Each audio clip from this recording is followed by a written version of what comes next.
A economia global. É uma fera complicada, confusa e, sejamos francos, um pouco assustadora. É como tentar entender a linha do tempo do Neymar no Instagram, depois de tomar um café da vovó bem forte. Mas aqui está o problema. Ignorar a economia não a faz desaparecer magicamente. Na verdade, provavelmente tornará as coisas muito piores, especialmente quando você menos espera. É por isso que estamos aqui para desmistificar a macroeconomia, a espinha dorsal de como os países funcionam. Ok, vamos começar com o básico. O que diabos é macroeconomia? Em termos mais simples, é como a economia funciona em grande escala. Pense em países inteiros, não apenas em indivíduos ou empresas. É como olhar para o mapa do Brasil em vez de apenas para o seu bairro. A macroeconomia afeta tudo, desde os empregos que temos até os preços que pagamos pelas coisas. Quando a economia está funcionando bem, a vida tende a ser boa. Há mais empregos, os salários estão subindo e as pessoas estão se sentindo otimistas com o futuro. Mas quando a economia vai para o buraco, bem, as coisas podem ficar feias rapidamente. Ao entender como a economia funciona em grande escala, podemos tomar decisões mais informadas sobre nossas próprias vidas. Então, da próxima vez que você ouvir alguém falando sobre macroeconomia, não mude de canal. Pode parecer chato, mas confie em mim, é importante. Agora que sabemos o que é macroeconomia, vamos falar sobre o que ela tenta fazer. Quais são seus objetivos? Bem, em poucas palavras, a macroeconomia visa criar uma economia estável, sustentável e próspera. O primeiro objetivo principal da macroeconomia é a estabilidade de preços. Em outras palavras, garantir que os preços permaneçam relativamente estáveis ao longo do tempo, sem disparar. O segundo objetivo principal é o pleno emprego. Isso não significa que todas as pessoas do planeta tenham um emprego, mas significa que o maior número possível de pessoas que desejam trabalhar possam encontrar trabalho. O pleno emprego garante que os recursos de uma economia, como mão de obra e capital, sejam utilizados da forma mais eficiente possível. A macroeconomia também se preocupa com o crescimento econômico, que é essencialmente a capacidade de uma economia produzir mais bens e serviços ao longo do tempo, como se o bolo da economia estivesse crescendo. Por último, mas não menos importante, a macroeconomia também visa o equilíbrio nas contas externas, ou seja, nas transações do país com o resto do mundo. Isso significa garantir que um país não esteja importando muito mais do que está exportando, o que seria como gastar mais do que se ganha. Então, aí está. Os principais objetivos da macroeconomia: estabilidade de preços, pleno emprego, crescimento econômico e equilíbrio nas contas externas. Vamos falar sobre crescimento econômico, certo? É como a versão econômica de ganhar na Mega Sena. Todo mundo quer, mas ninguém sabe realmente como garantir. Então, como medimos esse crescimento econômico indescritível?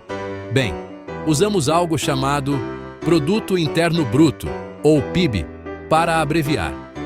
É basicamente o valor total de todos os bens e serviços finais produzidos em uma economia durante um período específico, como um ano. Quando o PIB está aumentando, isso significa que a economia está crescendo e isso é uma coisa boa. Geralmente, significa mais empregos, salários mais altos e um padrão de vida melhor para todos.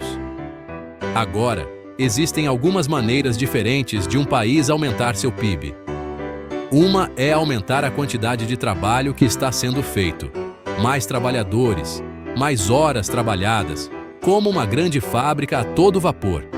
Outra é aumentar a produtividade, o que basicamente significa encontrar maneiras de fazer mais com menos, como usar tecnologia para automatizar tarefas. Pense em novas tecnologias, melhor educação e essa mágica e indescritível inovação. Mas aqui está o problema. O crescimento econômico não é apenas sobre números em uma página. É sobre melhorar a vida das pessoas, fornecer oportunidades e criar um futuro mais sustentável para que as próximas gerações também possam prosperar. Vamos falar sobre estabilidade de preços, certo? Porque ninguém gosta de jogar qual é o preço no supermercado. A estabilidade de preços é como o sistema de encanamento de uma economia saudável. Quando funciona corretamente, mal notamos. Mas quando dá errado, as coisas ficam feias rapidamente, como um cano estourado. A inflação, o aumento geral dos preços, é como o inimigo público número 1 quando se trata de estabilidade de preços.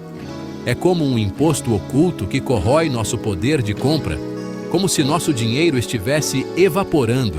E não vamos esquecer a deflação, que é como o primo menos conhecido da inflação, quando os preços caem de forma generalizada. Então, como mantemos os preços sob controle e evitamos o caos econômico? Bem, é aí que entra o Banco Central. Ele é como o maestro da economia, responsável por definir as taxas de juros e controlar a quantidade de dinheiro em circulação. Quando o Banco Central faz seu trabalho corretamente, ele pode ajudar a manter a inflação sob controle e criar um ambiente econômico estável, como um maestro que conduz a orquestra para tocar em harmonia. Chegamos agora ao pleno emprego, um daqueles objetivos econômicos que parecem óbvios, mas na realidade são mais complicados do que tentar montar um guarda-roupa de 6 portas, sem instruções. Claro, todo mundo quer um emprego, certo? Bem, exceto talvez por aqueles robôs bilionários que planejam dominar o mundo. Em termos mais simples, o pleno emprego significa que todos que desejam um emprego podem conseguir um. Mas não é apenas sobre ter pessoas trabalhando apenas por trabalhar. Trata-se de garantir que as pessoas possam encontrar empregos que correspondam às suas habilidades e educação, para que todos possam contribuir e se sentir realizados. Quando uma economia está em pleno emprego, isso significa que seus recursos, e o mais importante, seu povo, estão sendo utilizados de forma eficiente, como um time de futebol, onde cada jogador está na sua melhor posição. Isso leva a um crescimento econômico mais alto, padrões de vida mais elevados e uma sociedade mais saudável e feliz em geral.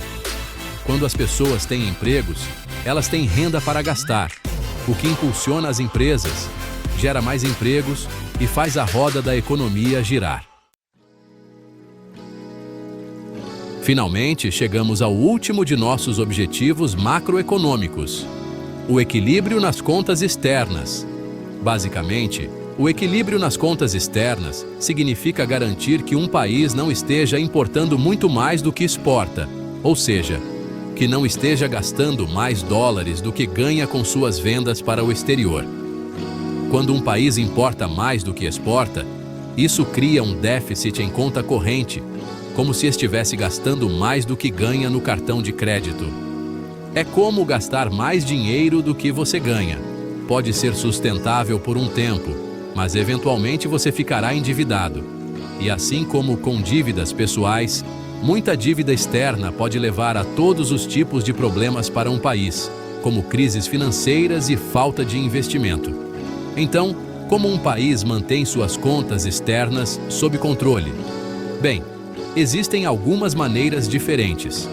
Uma é aumentar as exportações, tornando seus produtos e serviços mais atraentes e competitivos no mercado internacional, como se estivesse vendendo produtos brasileiros para o mundo todo.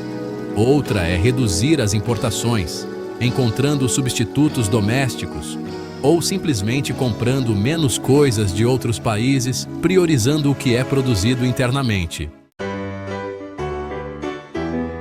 Aí está, os fundamentos da macroeconomia, explicados sem jargões desnecessários. Bem, talvez um pouco. A economia global pode ser uma fera complicada e imprevisível, como o trânsito em São Paulo na hora do rush.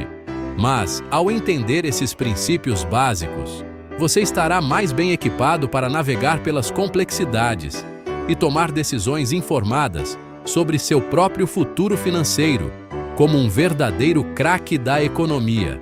Lembre-se, assim como não esperaríamos entender física quântica assistindo a vídeos de cachorrinhos fofinhos na internet, não podemos esperar nos tornar especialistas em economia da noite para o dia.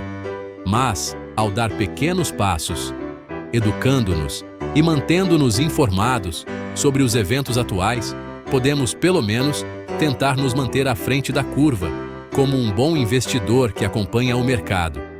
Até a próxima, galera. Fui!